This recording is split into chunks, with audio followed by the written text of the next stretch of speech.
মাত্র 16 বছর 18 বছর বয়সে যেই গাদ্দার এক ওয়াক্ত নামাজ পড়ে না, তোর চাইতে বড় বেয়াদব আল্লাহর নিচে, আসমানের নিচে, জমিনের নিচে কোন জানোয়ার এত বড় বেয়াদব হইতে পারে না বেটা।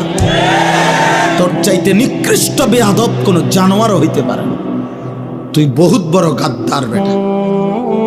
এত মসজিদ, মাদ্রাসা, এত দাড়ি টুপি, তোর ঘরের এত মানুষের নামাজ, কোনো কিছুই তোর মতো পাষাণ ডাকাত তোর দিল নড়াইতে পারে না। তোর কলিজাটা পাথর হতো না। কলিজার সবটুকু দিয়ে প্রিয় নওজোয়ান, আমি তোমাদের কল্যাণ চাই, পরিবর্তন চাই। তোমরা ফিরে আসো আব্বা। হতে পারে মা বাপ, এই সমাজ, এই দেশ, এই জাতি কেউ তোমারে কিছু বললো না, কিন্তু তুমি আল্লাহর হাত থেকে ছুটবা কেন? ধরে নাও বাবা, তোমার 30 বছরে পৃথিবীর কেউ তোমারে সাহস করে নাই গুনাহ থেকে ফিরাইতে, কিছু বলতে। তুমি চুরি করে গেলা, জিনা করে গেলা, মদ খাইয়া গেলা, জুয়া খেলে গেলা, তুমি উলঙ্গ ছবি আর নারী দেখতেই থাকলা, ঠিক আছে, কেউ পারে নাই তোমার লগে। ধরো তোমার মা পারলো না, বাবা পারলো না, এই সমাজের কেউ তোমারে কিছু বলার মতো সাহস রাখে না, ঠিক আছে আব্বা, কিন্তু আল্লাহর হাত থেকে, কবর থেকে বাঁচবা কেমনে? কোরআনুল কারীমের মধ্যে আল্লাহ বহু জায়গায় বলছে নাফরমানের মৃত্যু এটাই আযাব। মিন ক্বাবলি আন ইয়াতিয়াকুমুল আযাবু বাগতাতান ওয়া আনতুম লা তাশউরুন। আল্লাহ বলছে আমার কোরআন অনুসরণ করো, আযাব আসার আগে আগে হঠাৎ। আর তাফসীরের মধ্যে আছে এই আযাব মানে হচ্ছে মৃত্যু। প্রত্যেক পাপী, খোদার কসম আব্বা, নাফরমান তার মৃত্যুটাই যখন শুরু হবে, মৃত্যুর প্রথম মুহূর্ত থেকেই তার আযাব, মালাকুল মউত, জান কবজের কষ্ট। আমরা তাফসীরে পড়ছি নূহ আলাইহিস সালামের একজন বংশধর 450 বছর যিনি পৃথিবীতে ছিলেন, 450 বছর পরে যিনি মারা গেছেন, তো 450 বছর ওনার চুল দাড়ি কোনোদিন সাদা হয় নাই, কালো ছিল। ওনারে ঈসা আলাইহিস সালাম কবর থেকে তুলছিলেন আল্লাহর কুদরতে, জিজ্ঞেস করছিলেন আপনার চুল দাড়ি সাদা হইছে কোন দিন? হযরত নূহ আলাইহিস সালামের বংশধর বলছে 450 বছর হে আল্লাহর নবী ঈসা, আমার চুল দাড়ি সাদা ছিল না, কিন্তু মালাকুল মউত আজরাইল যখন জান কবজ করে, এই জান কবজের ওই মুহূর্তটা, ওই জান কবজের ওই 10 সেকেন্ড আমার 450 বছরের চুল দাড়ি সাদা বানায় ফেলছে। জান কবজের কষ্টে। এজন্য বন্ধু, কষ্ট পাইবা, আজ না হোক কাল, হাসো কিংবা কাঁদো, তুমি মরে যাইবা। দুনিয়া তোমারকেও ছাড়তেই হবে, আমাকেও ছাড়তে হবে। কারো কান্নায় কারো মৃত্যু থামে না, কারো হাসিতেও কারো মৃত্যু থামে না, কারো আশীর্বাদেও কারো মৃত্যু থামে না, কারো বদদুয়াতেও কারো মৃত্যু থামে না, যথাসময়ে আসে। নাহলে আমরা তো সবাই দোয়া করছি, শহীদ শরীফ উসমান হাদি, তার জন্য আমরা দোয়া করিনি, অজরে দোয়া করছি, ছটফট করে কাঁদছি। আমার শায়েখ আল্লামা মুফতি মুশতাকুর নবী কাসিমি হুজুরকে আমরা দেখছি একটা সপ্তাহ মনে যেন সারাক্ষণ ছটফট করছে, ভাত খাইতে বসেও কাঁদছে, সারাক্ষণ কাঁদছে।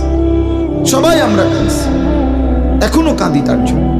তো কই আমরা কি তার মৃত্যু ঠেকাইতে পারছি? বলো ভাই। অতএব আমার কথা এতটুকুই, আজ না হোক কাল আমাদেরকে পৃথিবী ছাড়তে হবে, আমরা চলে যেতে হবে। আর ইমানের পরীক্ষা না দিয়ে শুধু মুসলিম পরিচয় দিলে আমাদের আখিরাতে আল্লাহ জান্নাত দেবে না, ছাড়বে না আব্বা। ভোটার আইডি কার্ড দেখাইলে হবে না, পাসপোর্ট দেখাইলে হবে না, জন্ম নিবন্ধন সনদ দেখাইলে হবে না, যে ধর্ম ইসলাম লেখা আছে দেখেন, অথবা মুখে বললাম মুসলমান, হবে না রে আব্বা। এই কথাটাই এখানে, আমার কথা এটাই শেষ। আমি 5টা আয়াত পড়ছি, এবার শুধু তর্জমা বলি, এই তর্জমা বললেই আমার কথা শেষ। আল্লাহ তাআলা বলেন সূরা আনকাবুত, কোরআনুল কারীমের 20 নম্বর পারা 29 নম্বর সূরা, সূরা আনকাবুতের প্রথম 5 আয়াত আমি তেলাওয়াত করেছি। এই আর 5টা মিনিট সবাই মনোযোগ দিয়ে তর্জমা শুনেন, এরপরে ইনশাআল্লাহ আমাদের পরম শ্রদ্ধেয় অনেক হযরত উলামায়ে কেরাম, বিশেষ করে হযরত মাওলানা লুকমান সাদি সাহেব দামাত বারাকাতুহুমুল আলিয়া সহ বুজুর্গ উলামারা কথা বলবেন। প্রিয় ভাই নওজোয়ান, আবারও বলি উঠাউঠি করো, উঠাউঠি করো। আবারও বলি, এটা আমিও বলি, ব্যক্তি বিশেষের জন্য দৌড়াইও না, আল্লাহর দিকে ফেরো, কোরআনের দিকে ফেরো, তোমার জীবনের পরিবর্তন কামনা করো। তুমি আমার জনপ্রিয়তায় দৌড়াইও না, অমুকের জনপ্রিয়তায় দৌড়াইও না, কোন বক্তার জনপ্রিয়তায় দৌড়াইও। বক্তার লগে ছবি উড়াইলে বক্তার গুনাহ মাফ হইতো না, তোমার গুনাহ মাফ হইতো। হুদা, এটা ধোকা, ধোকা, ধোকা বেটা। তুমি এক ওয়াক্ত নামাজ পড়ছো না, আমার লগে মুসাফা করলে তোমার কবর রাজা মাফ। হ্যাঁ, বুতে খিলাইছে, হ্যাঁ আপনারে বুতে খিলাইছে। আখেরাত আপনি এটা মামুলি মনে করছে, মস্কারি, খামখেয়ালি আপনি ভাবছেন এটা। হ্যাঁ, আমি বেহেশতের থেকে আসছি, আমি তো ক্যান্টনমেন্ট থেকে না আসছি। আমি কি বেহেশতের থেকে আসছি? কথা বলে না, আমি হাসরের ময়দান থেকে আসছি। তাইলে তাইলে আমার কাছে কোনো জান্নাতের সার্টিফিকেট আসছে? তাইলে আখেরাত সবার জন্য, আমাকেও হিসাব দিতে হবে, আপনাদেরকেও দিতে হবে কি না বলেন? তাহলে সমস্ত ছেলে তোমাদেরকে মনোযোগ দিয়ে বসো, ওলামায়ে কেরামের কথা শোনো, দোয়া করো, চোখের এক ফোঁটা পানি ফেলতে পারো কিনা দেখো, আরেকবার ঘুরে দাঁড়াও, আরেকবার ভাবো। এমন সুন্দর হায়াত নষ্ট করো না, নষ্ট করো না আব্বা। আজ বড় ক্রান্তিকা, আজ বড় ক্রান্তিকা। আজকে আমার এই ছোট্ট মাতৃভূমি যেই কোনো মুহূর্তে কাঁটাতারের প্রতিবেশী গিলে খেতে চায়।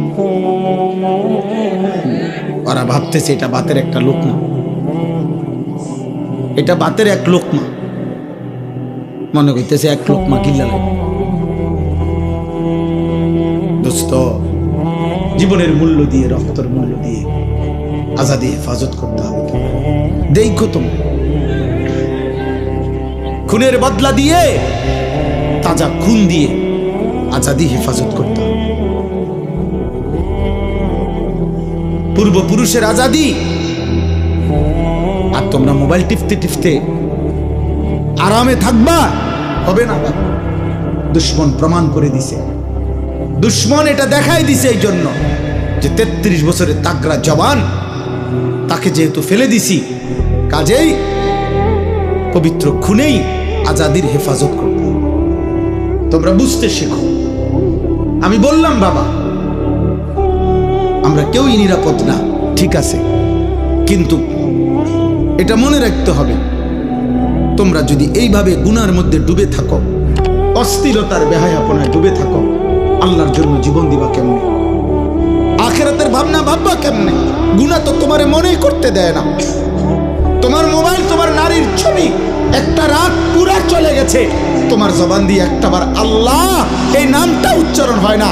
আরে বদনসিব, তোরে দিয়ে পৃথিবীর কি হবে, আখিরাতের কি হবে? তোরে দিয়ে দেশ পাবে কি, আখিরাত পাবে কি? তুমি তো অকর্মণ্য, অপদার্থ। তুমি তো একটা নারীর জন্য শেষ করে দিলা জীবন। একটা ছবি, একটা নর্তকী, একটা জিনা ব্যভিচারের দৃশ্য, আহা! সবচেয়ে বড় অভিশাপ যুবক, মনে রাখো।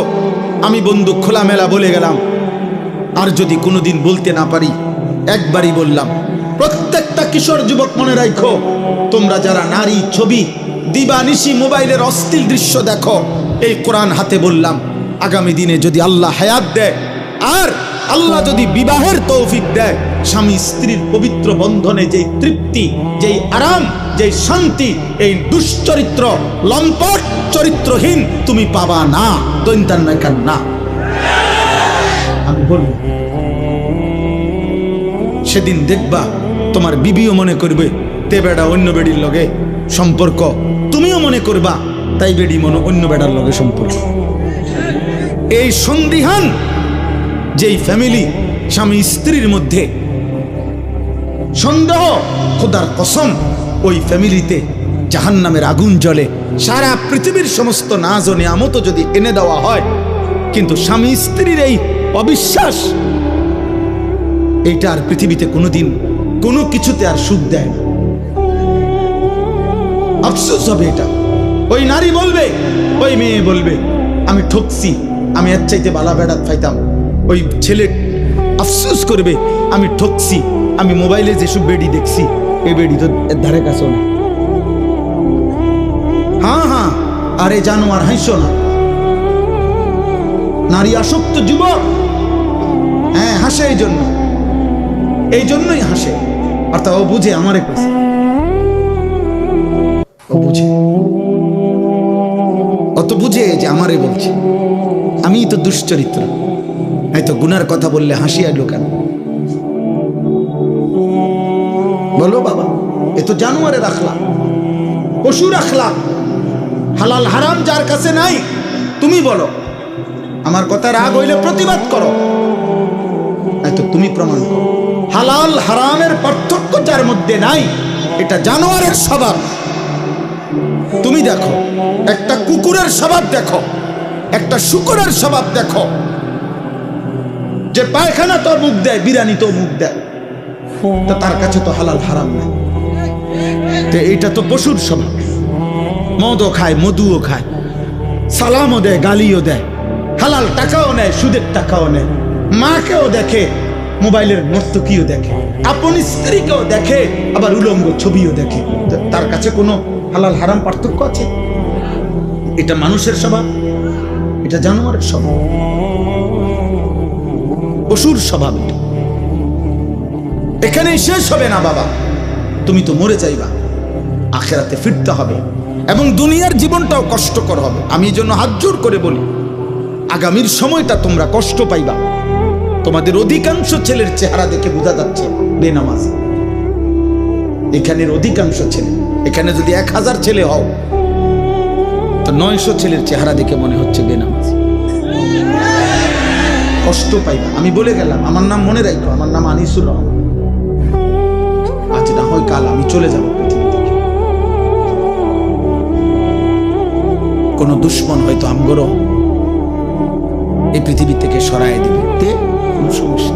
আমি বলছি সব সময়, আমার ছোট্ট বুঝ, গুলি করুক আর গুম করুক, হত্যা করুক আর খুন করুক, আর যাই করুক, যে যাই করুক, শেষ পর্যন্ত আমারে আমার রবের কাছেই তো ফেরত পাঠাবে।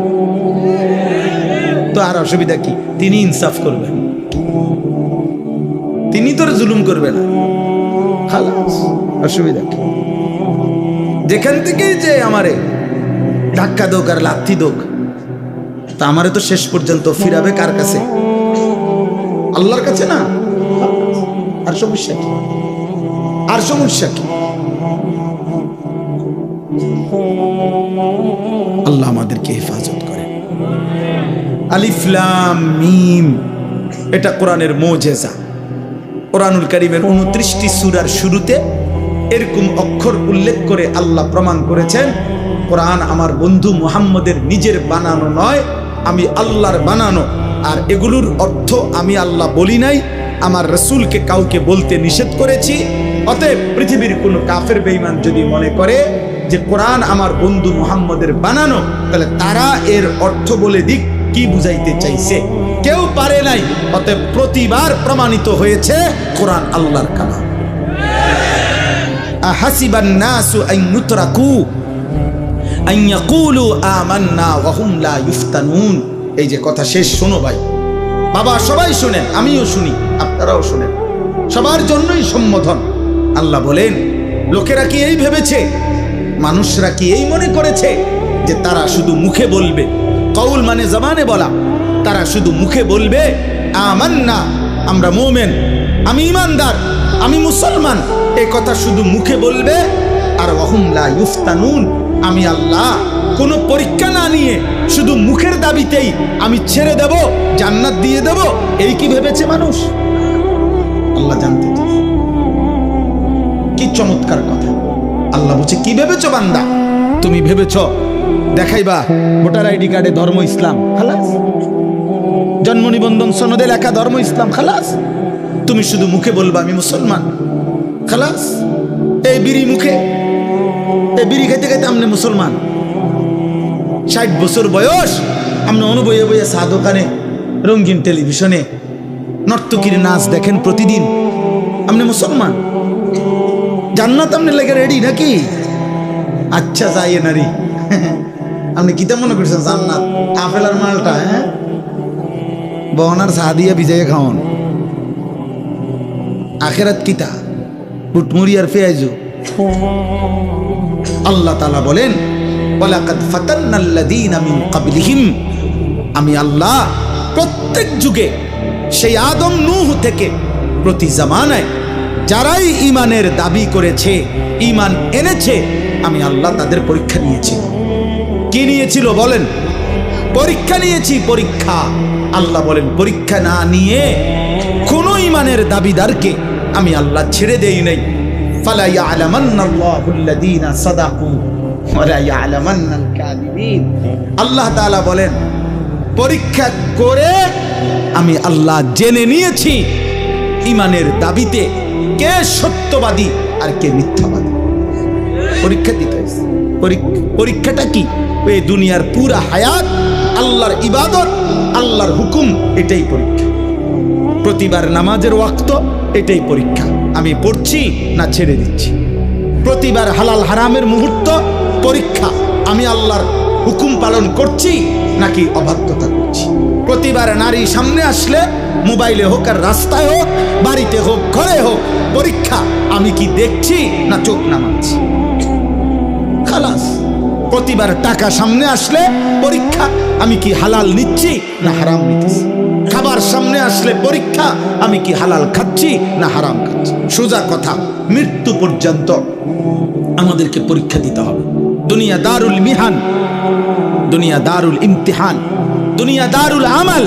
দুনিয়া হচ্ছে পরীক্ষার ঘর, দুনিয়া হচ্ছে আমলের ঘর, দুনিয়া হচ্ছে মেহনতের ঘর। আখিরাত হলো দারুল জাযা, ফলাফলের ঘর। দারুল হিসাব, হিসাবের ঘর। মেহনত এখানে, হিসাব ওইখানে। আমাদের কিছুদিন আগে একজন বড় বুজুর্গ ইন্তেকাল করছেন, হযরত মাওলানা পীর জুলফিকার আহমদ নকশবন্দি রাহমাতুল্লাহি আলাইহি। এই মহান বুজুর্গ পৃথিবী বিখ্যাত মানুষ ছিলেন। হযরতের একটা বক্তব্যে উনি বলছিলেন যে এক মুমিনের জীবনের তিনটা। এক, মুমিনের জীবন মৃত্যু পর্যন্ত মেহনত, ঈমান আমলের মেহনত, গুনাহ ছাড়ার মেহনত। মুমিনের কবর কিছুক্ষণের বিশ্রাম, মুমিনের জান্নাত চিরস্থায়ী আরাম। খালাস। মেহনত করবে দুনিয়ায়, বিশ্রাম করবে কবরে, আরাম করবে জান্নাত। আল্লাহ তাআলা আমাদেরকে তৌফিক দান করেন।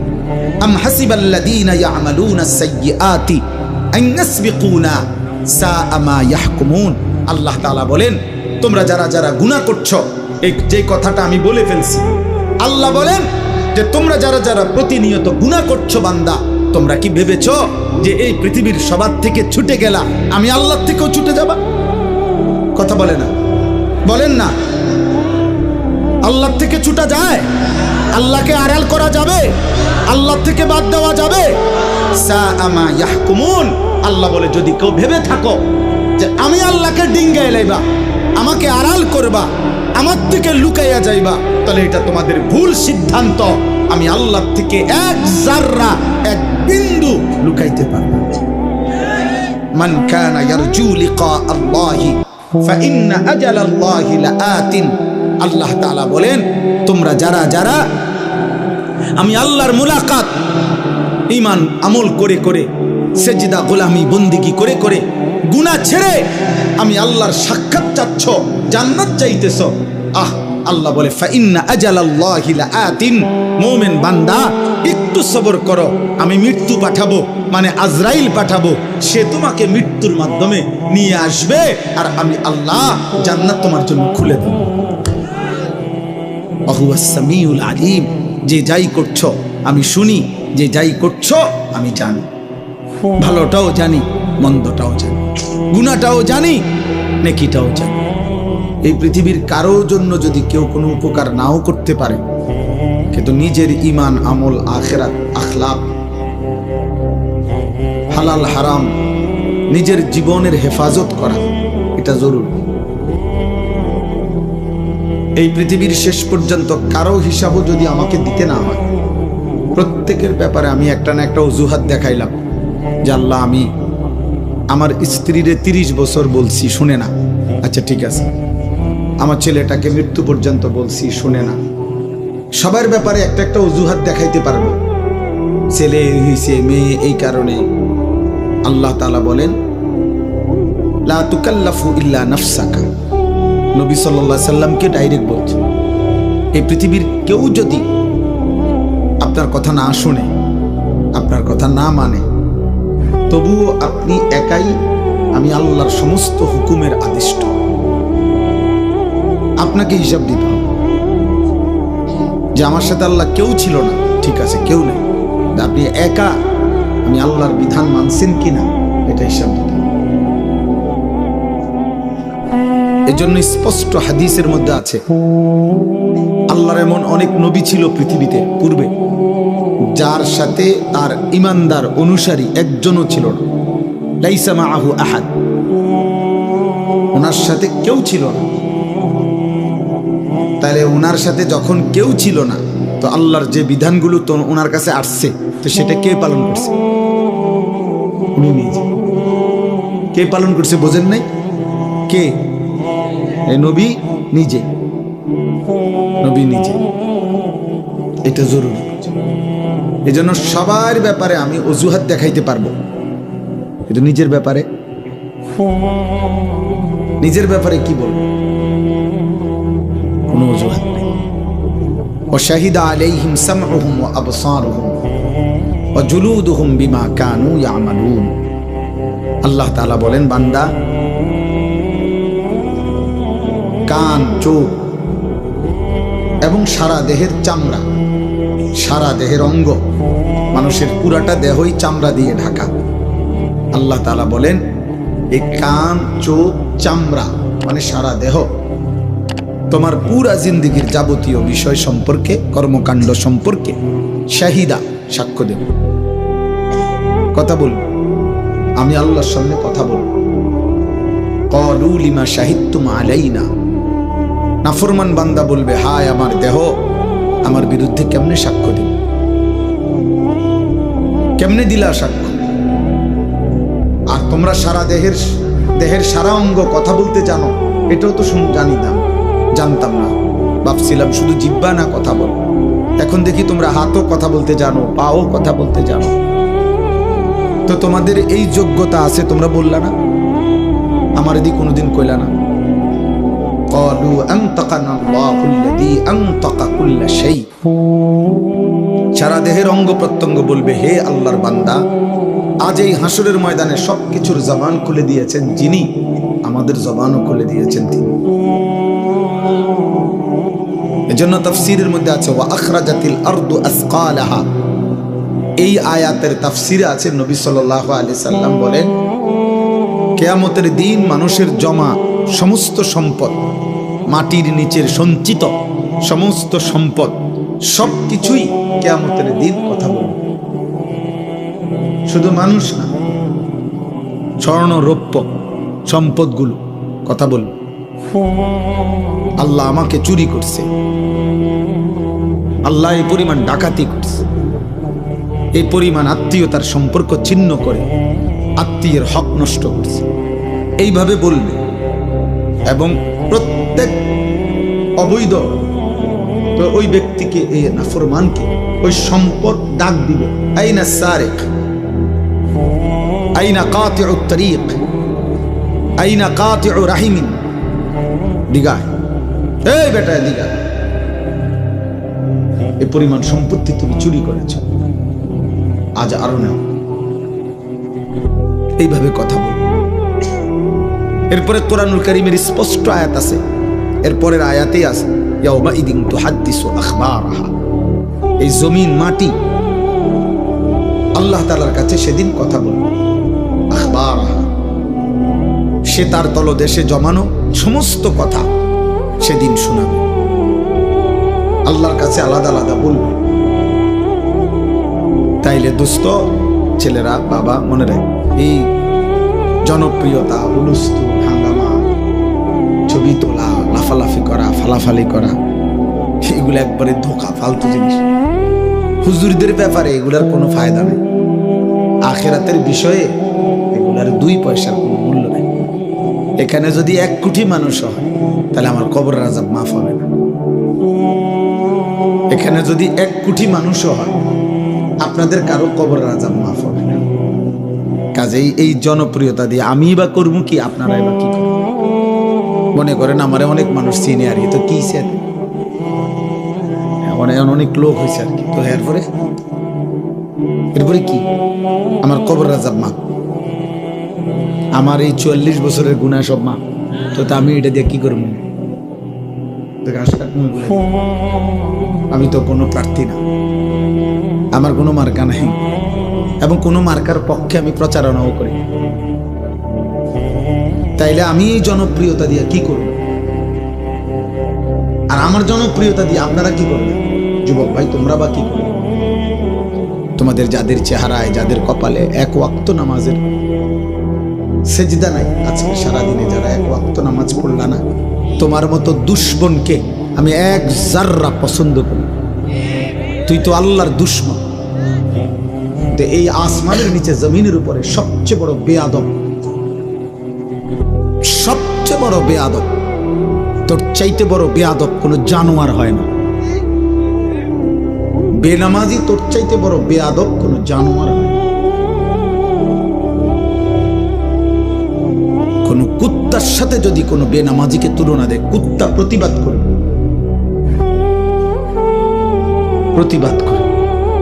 সে বলবে যে হে মানুষ, কোন যুক্তিতে আমি কুত্তার সাথে তারে তুলনা দিলাম? কিসের সাথে? কারণ কুকুরের উপরে তো নামাজের আদেশ নাই, তোমার উপরে আছে। তাহলে তো পার্থক্য হবে, মিল হবে কেন? দুটোটারে একসাথে করবার সিস্টেম তো নেই। এই জন্য নাফরমানের কোনো তুলনা নেই। নাফরমান মানুষও না, জানোয়ারও না। নাফরমান বালহুম আদাল। আল্লাহ বলছেন, আল্লাহ ভোলা মানুষ, আল্লাহ নিজে বলছেন বালহুম আদাল, মানে জানোয়ারের চাইতেও নিকৃষ্ট। মানে নিকৃষ্টটা কি সেটা নাই, এটা কোনো আইটেম তো নাই। আপনি কোন এটা প্রাণীটার নাম কি? বালহুম আদাল বলতে কে নাই, যে এ কুত্তার চাইতে নিকৃষ্ট। হ্যাঁ, তো নিকৃষ্ট কি? তা পিঁপড়া না? এটাও তো একটা প্রাণী। সাপ না? সাপ হতো না। বিচ্ছু না? এটা হতো না। মশা না? মশা হতো না। এটা তো একটা প্রাণী। আল্লাহ তো বলছে ও জানোয়ার না, জানোয়ারের চাইতে নিকৃষ্ট। তাহলে এই জন্য নাফরমানের কোনো আইটেম নেই, কোনো পরিচয় নেই, পাপীর কোনো পরিচয় নেই, পাপীর কোনো পরিচয়। এই জন্য আল্লাহ তাআলা বলছে, এই জন্য তোমরা এটা মনে রাখো। যদি মনে করো বেনামাজি যেই ছেলেরা আজকের এশার নামাজ পড়ো নাই, দয়া করে যদি উঠে যাও ভালো। তোমার মতো অকৃতজ্ঞ বেয়াদব তুমি চলে গেলে ভালো হয়। তেমন উল্লেখযোগ্য কোনো ফায়দা হবে না তোমার ভালোবাসা দিয়ে। তোমার মতো দুশ্মন ইসলামের কলঙ্ক, কোরআনের কলঙ্ক। আমার নবী সাল্লাল্লাহু আলাইহি সাল্লামের 23 বছরের চোখের পানির অপমান। তুমি মায়ের দুধের অপমান, মায়ের 9 মাসের গর্ভে ধারণ। ওই যে ওই বেয়াদব দেখে, এই যে ওই টুপিওয়ালা ভাইয়ের সামনে আরেক বেয়াদব ক্যামেরা ধরে রাখছে মোবাইল। ভাইয়া উঠে যাও আব্বা। তোমার মতো দুইজন বেত্তমিজ উঠে গেলে ভালো হয়, আরেকজন ভালো ছেলে যাওয়া বসতে পারবে। আব্বা উঠো, পরে দাও, জায়গা দাও, আরেকজনের জায়গা দাও, তুমি যাও গা। এজন্য বললাম সাবধান, খামখেয়ালির কোনো সুযোগ নেই। তোমার আমি জোর করে আনি নাই, তোমাকে জোর করে কেউ আনে না, তুমি নিজে আসছো, আল্লাহর জন্য আসছো। তাহলে যদি মাহফিলে আইসা থাকো, যদি একজন হুজুর বক্তার ওয়াজ শুনতে আসো, তো তুমি তো জানোই তিনি আল্লাহর কথা বলে, তুমি তো জানোই তিনি নামাজের কথা বলে। তাহলে তোমরা নামাজ পড়লা না কেন ভাই?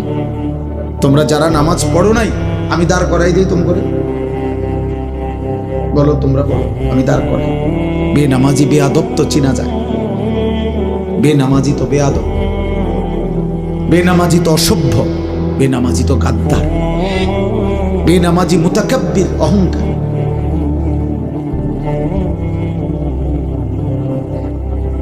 এই জন্য বলছি, প্রয়োজনে জিদ করে চলে যাও, বলে আমনের মতো হুজুরের ওয়াজ শুনলাম না, আমনের মতো বেড হইতে কইলাম না। আপনি যান। আমি কি ভোটের জন্য আসছি নি যে আপনার হাত পা ধরে ভোট চাই? আখিরাতের জন্য আসছি, আল্লাহর কথা মনে করাই দিতে আসছি। এজন্য অকৃতজ্ঞ সন্তান মুসলমানের ঘরে জন্ম নিয়ে বাবা মা মুসলমান হওয়ার পরে, চারিদিকে এত মসজিদ মাদ্রাসা থাকার পরে, প্রতিদিন নামাজের আজান হয়, চারিদিকে তোমার মহল্লার মধ্যে প্রত্যেক মসজিদে তোমার সামনে কিছু না কিছু মানুষ নামাজে যায়, তোমার ঘরের কেউ না কেউ নামাজ পড়ে, তোমার বংশধরের কেউ না কেউ নামাজ পড়ে, তোমার আপনজন আত্মীয় স্বজনের কেউ না কেউ হাফেজে কোরআন, হয়তো চাচাতো ভাই, মামাতো ভাই, ফুফাতো ভাই, তোমার মা, চাচি, দাদি, নানি অনেকেই নামাজ পড়ে, তোমার ফ্যামিলির অনেকেই নামাজ পড়ে। আল্লাহর ঘর মসজিদ থেকে প্রতিদিন আজান হয়, চারিদিকে মাদ্রাসা, চতুর্দিকে টুপিওয়ালা দাড়িওয়ালা মানুষ পাওয়া যায়, মসজিদ থেকে প্রত্যেক ওয়াক্তে কিছু লোক নামাজে ঢোকে বের হয়, চারিদিকে এত পরিবেশ, চারিদিকে কোরআনের নামাজের জন্য এত রকম নমুনা চিহ্ন থাকার পরেও মাত্র 16 বছর 18 বছর বয়সে যেই গাদ্দার এক ওয়াক্ত নামাজ পড়ে না, তোর চাইতে বড় বেয়াদব আল্লাহর নিচে, আসমানের নিচে, জমিনের নিচে কোন জানোয়ার এত বড় বেয়াদব হইতে পারে না বেটা। তোর চাইতে নিকৃষ্ট বেয়াদব কোন জানোয়ারও হইতে পারে না। তুই বহুত বড় গাদ্দার বেটা। এত মসজিদ মাদ্রাসা, এত দাড়ি টুপি, তোর ঘরের এত মানুষের নামাজ, কোনো কিছুই তোর মতো পাষাণ ডাকাত তোর দিল নড়াইতে পারে না, তোর কলজা এটা পাথর হতো না। এই জন্য